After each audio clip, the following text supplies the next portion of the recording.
નમસ્કાર, હું છું ડોક્ટર વિશાલ મકવાણા. સ્વાગત છે ફિઝિકલ એજ્યુકેશન બાય બીડુ ચેનલની અંદર. આજના વિડીયોની અંદર તમને સ્ક્રીન ઉપર દેખાતું હશે, ક્રિકેટ વિશે આપણે ચર્ચા કરવાના છીએ. ક્રિકેટની રમતનું આખું ચેપ્ટર છે એ ધોરણ 12 યોગ સ્વાસ્થ્ય અને શારીરિક શિક્ષણની અંદર 11મું પ્રકરણ છે, જેની અંદર ક્રિકેટ છે આખી રમત છે એના વિશે આખું પ્રકરણ એક આપેલું છે અને તેની આજે આપણે ચર્ચા કરવાના છીએ. અત્યાર સુધી આપણે પ્રકરણ 10 સુધીની ચર્ચા આપણે કરેલી છે અને આજે 11મું પ્રકરણ એટલે ક્રિકેટની ચર્ચા કરવાના છીએ. સાથે સાથે વોટ્સએપ ગ્રુપ આપણે બનાવેલું છે અને ટેલિગ્રામ ચેનલ પણ આપણી ચાલે છે, જેની અંદર MCQ દ્વારા ક્વિઝ એની અંદર રોજ રાત્રે 9 વાગે 9 કલાકે છે એ મૂકવામાં આવે છે. તો એની અંદર પણ તમે જોડાઈ શકો છો. તેની અંદર જોડાવા માટે તમારે ડિસ્ક્રિપ્શનની અંદર જવાનું છે અને તે બંને ગ્રુપની લિંક તેની અંદર તમને મળી જશે અને તમે જોડાઈ શકો છો. ક્રિકેટની આજે સંપૂર્ણ માહિતી આપણે મેળવવાના છીએ. તો ક્રિકેટ છે, સૌને ખ્યાલ છે કે ભારતની સૌથી લોકપ્રિય રમતમાંની એક ક્રિકેટ છે. પ્રશ્ન એવો પૂછાય કે ભારતની લોકપ્રિય રમત કઈ છે, તો ક્રિકેટ પ્રથમ ક્રમે આવે છે. ભારતની રાષ્ટ્રીય રમત કઈ છે? હોકી છે. વિશ્વની જે પ્રખ્યાત રમત છે, લોકપ્રિય રમત કહી શકાય તો એ કઈ છે, તો ફૂટબોલ આવે છે. ધીમે ધીમે ક્રિકેટની અંદર વધારે રસ અને રુચિ વધતી જાય છે, તો કદાચ ભવિષ્યની અંદર એવું બને કે ક્રિકેટ છે એ સૌથી લોકપ્રિય રમત છે બની શકે છે. તો ક્રિકેટનો ઉદ્ભવ અને એનો ઇતિહાસ જોઈએ તો મૂળ છે તે ક્રિકેટ રમતનો ઉદ્ભવ ઇંગ્લેન્ડની અંદર થયો છે. ક્યાં થયો છે? દેશનું નામ તમારે યાદ રાખવાનું છે. ઇંગ્લેન્ડની અંદર ક્રિકેટનો ઉદ્ભવ થયો છે એવું માનવામાં આવે છે. એનો વિકાસ તો ઇંગ્લેન્ડથી શરૂ થઈને આ રમત આજે વિશ્વભરમાં, ખાસ કરીને ભારતમાં સૌથી વધુ લોકપ્રિય બની છે. ભારતમાં સૌથી વધારે લોકપ્રિય છે અને હવે વિશ્વની અંદર ઘણા બધા દેશો છે એ ક્રિકેટ રમી રહ્યા છે. એની સાથે સાથે આવતા ઓલિમ્પિકની અંદર ક્રિકેટ છે એને સામેલ કરવામાં આવશે એવી પણ આપણને માહિતી મળેલી છે. તો એની અંદર એશિયન રમતોત્સવની અંદર ક્રિકેટ છે એને સામેલ કરી દેવામાં આવેલી છે. ઓલિમ્પિક રમતની અંદર પણ આ રમત છે એને એડ કરવામાં આવનારી છે. ચાલો, હવે આવે છે ક્રિકેટનું મેદાન છે, એની પીચ, ખાસ તો એના પીચનું મેઝરમેન્ટ છે એને યાદ રાખવાનું છે. તો પીચની જે લંબાઈ છે એ 22 યાર્ડ, યાર્ડની અંદર પૂછે તો કેટલી? 22 યાર્ડ છે તે એનું માપ છે. અને મીટરની અંદર પૂછે તો 20.12 કેટલું આવે છે? 20.12 મીટર આવશે. આ ખાસ યાદ રાખવાનું છે.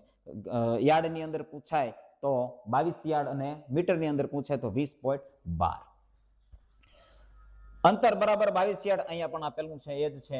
અને એની પહોળાઈ જોઈએ તો 8 ફૂટ 8 ઇંચ જેટલું હોય છે. કેટલું? 8 ફૂટ 8 ઇંચ. કેટલું? 8 ફૂટ 8 ઇંચ જેટલી એની પહોળાઈ હોય છે. 8 ફૂટ 8 ઇંચ. 8 ઇંચના સ્ટમ્પ છે આ છે, 8 ઇંચનું હોય છે. 4 ફૂટ આ બાજુ, 4 ફૂટ આ બાજુ. આવી રીતે આખી ક્રિકેટની પીચ હોય છે. હવે આવું ગોળાકાર મેદાન પણ હોય છે અને અંડાકાર મેદાન પણ તમને જોવા મળે છે. આ પાવર પ્લે એરિયા છે. આની અંદર જુદી જુદી જગ્યાએ ખેલાડીઓ ફિલ્ડિંગ કરતા હોય છે. દરેક ખેલાડી છે એને ચોક્કસ નામ આપેલું છે. આપણા પાઠ્યપુસ્તકની અંદર સરસ મજાનું ચિત્ર બનાવેલું છે ને એની અંદર નામ પણ એડ કરેલા છે. તમે જોઈ શકો છો કઈ જગ્યાએ ખેલાડી ઊભો છે અને એ સ્થાનને શું કહેવામાં આવે છે. જોકે એટલો બધો ડીપલી કદાચ પ્રશ્ન છે એ પૂછાઈ શકે નહીં, પરંતુ છતાં અમુક જે મેન જગ્યાઓ છે એને જોઈ લેવી, એની અંદરથી કદાચ પ્રશ્ન પૂછી પણ શકે. ક્રિકેટના મૂળભૂત સાધનો કયા કયા છે તો અહીંયા તમે જોઈ શકો છો. મૂળ સાધનો બોલ છે, બેટ છે અને સ્ટમ્પ છે. આ મૂળ સાધનો છે. વિકેટ એટલે કે સ્ટમ્પ, જેને વિકેટ પણ કહેવાય છે. જમીનમાં ખોડેલા 3 લાકડાના સ્ટમ્પ અને તેની ઉપર મૂકવામાં આવતી 2 લાકડાની બેલ્સ હોય છે. શું હોય છે? આ બેલ્સ છે, જેને દેશી ભાષાની અંદર ચકલા કહેતા હોઈએ છીએ, તો એ બેલ્સ કહેવાય છે. બેટ તો મહત્તમ લંબાઈ તેની 38 ઇંચ હોય છે. હવે આ બેટની લંબાઈ વધારે કેટલી હોય છે આવો પ્રશ્ન પૂછાય છે તો 38 ઇંચની એની લંબાઈ હોવી જોઈએ. મહત્તમ પહોળાઈ કેટલી? તો 4.25 ઇંચ મહત્તમ. અને હા, એ સેમ જ છે લાઈન. 4.25 ઇંચની પહોળાઈ હોવી જોઈએ. તમે આઈપીએલની અંદર, ગઈ આઈપીએલની અંદર જોયું હશે તો બેટ છે એક ચોક્કસ રિંગ હતી ને એમાંથી બેટ પસાર કરવાનું હતું. આવો નિયમ આઈપીએલની અંદર હતો. અને એની સાથે ઘણા બેટ પણ પાછા પણ મોકલેલા છે, કારણ કે એ જે યોગ્ય પ્રમાણભૂત માપ છે એનાથી એ પ્રમાણભૂત માપની અંદર ના હોય તો એ બેટ છે લેવા દેવામાં આવતું ન હતું. આવું જો કદાચ તમે નિરીક્ષણ કર્યું હોય, જે ક્રિકેટ જોતા હશે એને ખ્યાલ હશે. બોલ, તો બોલનો વજન કેટલો હોય છે? 155.9 ગ્રામથી 163 ગ્રામની વચ્ચે બોલનો વજન હોવો જોઈએ. આ બોલ છે 155.9 ગ્રામથી 163 ગ્રામની વચ્ચે બોલનો વજન હોવો જોઈએ. ત્યારબાદ હવે આવે છે પ્રોટેક્ટિવિટી ગિયર, સુરક્ષા માટે. તો ક્રિકેટમાં ઈજાથી બચવા માટે નીચેના સાધનોનો ઉપયોગ અનિવાર્ય છે. તો ગાર્ડ્સ આવે છે શરીરના અન્ય નાજુક અંગોના રક્ષણ માટે. દાખલા તરીકે એબ્ડોમિનલ ગાર્ડ જેને કહેવાય છે, તો ગાર્ડ આવે છે. હેલ્મેટ આવે છે માથાના ભાગને રક્ષણ કરવા માટે, હેલ્મેટ આવે છે. ગ્લોવ્સ આવે છે અને પેડ્સ આવે છે. આ મુખ્ય પગના ઘૂંટણ અને પીંડીના રક્ષણ માટે પેડનો ઉપયોગ થાય છે. એની સાથે સાથે થાઈ પેડનો પણ ઉપયોગ થતો હોય છે. એલ્બો ગાર્ડ પણ આનો પણ ઉપયોગ થતો હોય છે. તો આ ચેસ્ટ ગાર્ડનો પણ કોઈક ચેસ્ટ ગાર્ડ છે એનો પણ ઉપયોગ કરતા હોય છે. તો આવી રીતે જુદા જુદા રક્ષણાત્મક સાધનો છે. જેવી રીતે રમત છે એ વધારે પ્રચલિત થતી ગઈ તેવી રીતે એની અંદર સુધારા વધારા પણ આવ્યા, નિયમોમાં ચેન્જીસ પણ આવ્યા અને રક્ષણાત્મક સાધનો છે એની અંદર પણ વધારો જોવા મળેલો છે. બેટિંગની કળા, સૌથી પહેલા ગ્રીપ લેવાની છે, સ્ટાન્સ અને સ્ટ્રોક્સ. સ્ટ્રોક્સ એટલે જે બેટ વડે દડાને ફટકારીએ છીએ એને સ્ટ્રોક્સ કહેવામાં આવે છે. ગ્રીપ, તો સૌથી પહેલા આવી રીતે તમે ગ્રીપ લેવાની છે. ગ્રીપ કઈ રીતે? તો બેટ પકડવાની સાચી રીત બેટિંગમાં આ પાયાની જરૂરિયાત છે. તો એ ગ્રીપ છે, ગ્રીપ લેવી એ પાયાની જરૂરિયાત છે. બેટ પકડવું, જે સપાટ ભાગ છે એ બોલર તરફ રહેવો જોઈએ અથવા બોલ જે બાજુથી ફેંકાય છે એ તરફ રહેવો જોઈએ. ઘણા મિત્રો ઉલટું બેટ પણ પકડતા હોય છે. સ્ટાન્સ, તો પીચ પર ઊભા રહેવાની જે સંતુલિત સ્થિતિ છે, સંતુલિત સ્થિતિ છે એની અંદર જો અહીંયા પગ બંને ખુલ્લા છે, ઘણા બંને પગ ભેગા રાખી અથવા ઓછું અંતર રાખી પણ સ્ટાન્સ લેતા હોય છે. સ્ટ્રોક્સ એટલે બેટિંગ સ્ટ્રોક્સ છે.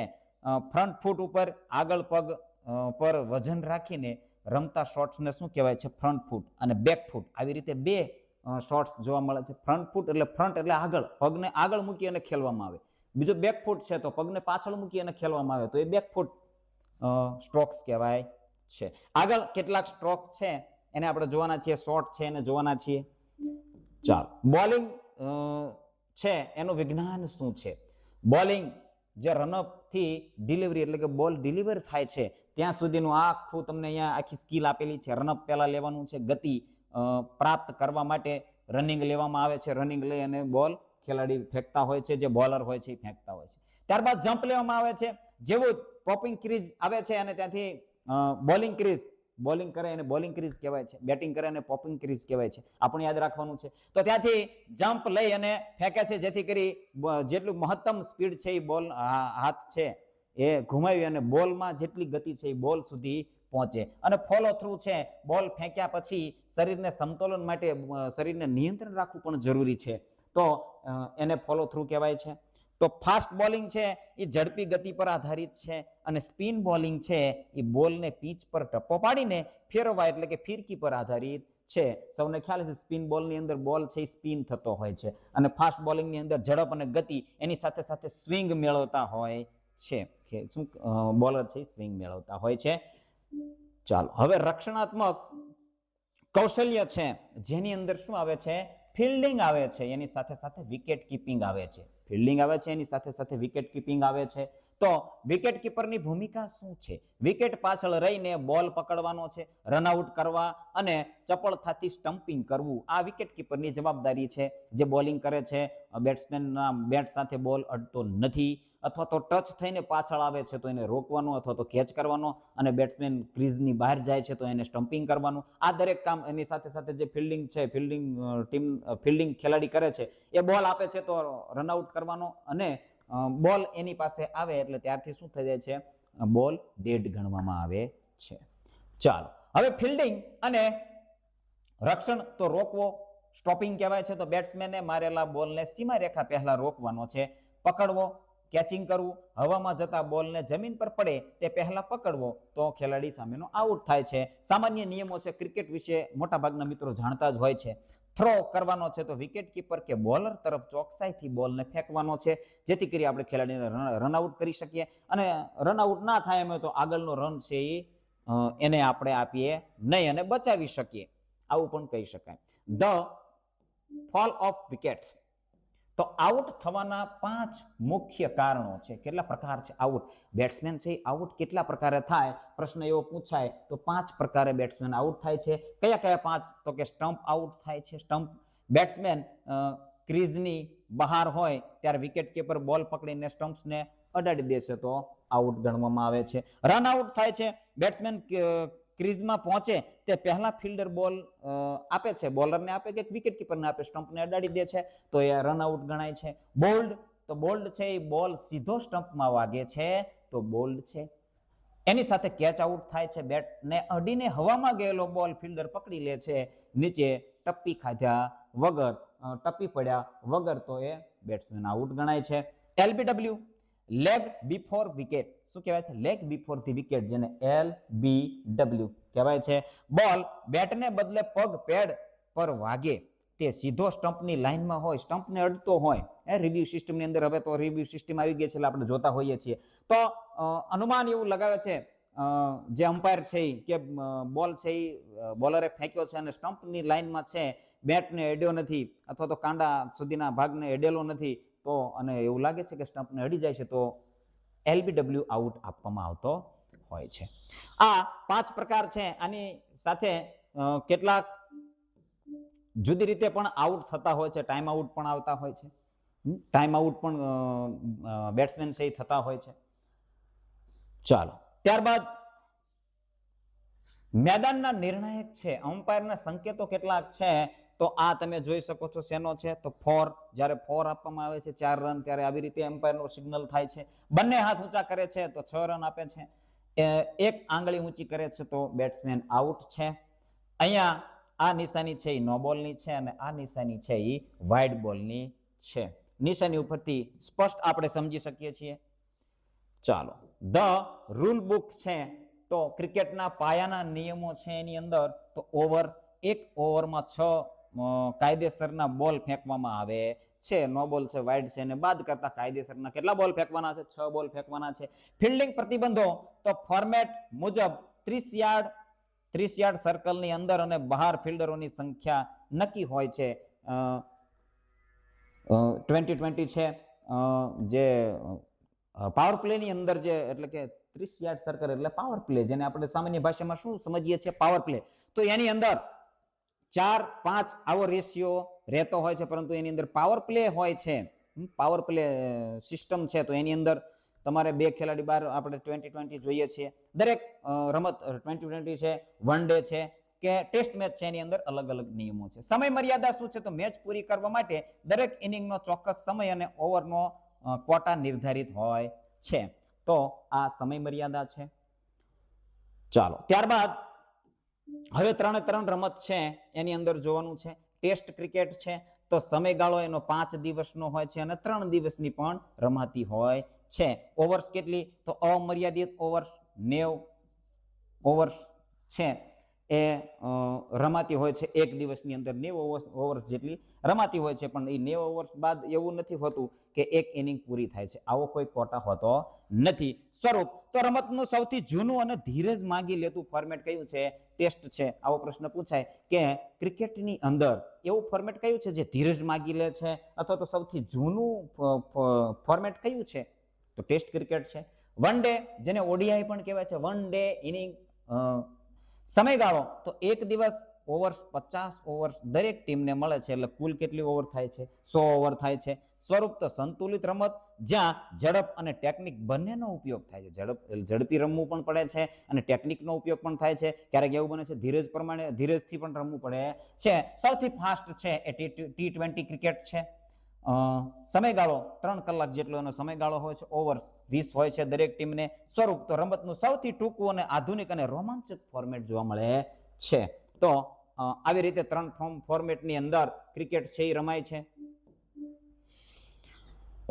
ચલો, મેદાનની બહાર શારીરિક અને માનસિક ફાયદા છે એ આ રમતથી મળતા હોય છે.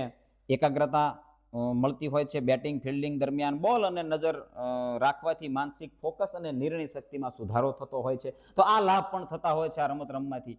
શરીરની ચપળતા છે, ફિઝિકલ એઝિલિટી, તો દોડવું, કૂદવું અને બોલ ફેંકવાની સંપૂર્ણ શરીરની ફિટનેસ અને સ્ટેમિના વધે છે. એની સાથે ટીમ ભાવના વિકસે છે. 11 ખેલાડીઓ એક સાથે રમીને નેતૃત્વ, સહકાર અને સામાજિક કૌશલ્ય વિકસે છે. ટીમ રમત, કોઈ પણ ટીમ રમત તમે લઈ લેશો, એની અંદર દરેક ખેલાડી સારું પરફોર્મન્સ કરશે તો એ ટીમ છે વિજેતા થતી હોય છે. અને જો એમાંથી 1-2 ખેલાડી પણ નબળા પડે અથવા તો એની તરત અસર ટીમને પણ થતી હોય છે. ચાલો, તો અહીંયા આજનો આ વિડીયો છે એ પૂર્ણ થાય છે. આની સાથે સાથે કદાચ એકાદી સ્લાઇડ મિસિંગ થઈ છે કે બેટિંગ છે, બોલિંગ છે, તો એના પ્રકાર છે એની સ્લાઇડ કદાચ આની અંદર મિસિંગ થઈ છે એવું મને લાગી રહ્યું છે. હુક શોટ છે, પુલ શોટ છે, કવર ડ્રાઈવ છે, સ્ટ્રેટ ડ્રાઈવ છે, આવા દરેક કૌશલ્ય આવે છે. અને બોલિંગ છે, સ્પિન બોલિંગ છે, ફાસ્ટ બોલિંગ છે, એની જોકે એ સામાન્ય ચર્ચા આપેલી હતી, પરંતુ આપણા પાઠ્યપુસ્તકની અંદર વિસ્તારથી ચર્ચા આપેલી છે. કંઈ વાંધો નહીં, આપણે એ જે ટોપિક છે એને આપણે ક્વિઝની અંદર કવર કરી લઈશું. દરેક એમાંથી જે પ્રશ્નો પૂછાય એવા હોય એને ક્વિઝની અંદર આપણે કવર કરી લેશું. ધન્યવાદ. જય હિન્દ, જય ભારત. બનાવી રહેજો આ ચેનલની અંદર. વિડીયો ગમ્યો હોય તો લાઈક જરૂર કરજો. જય હિન્દ.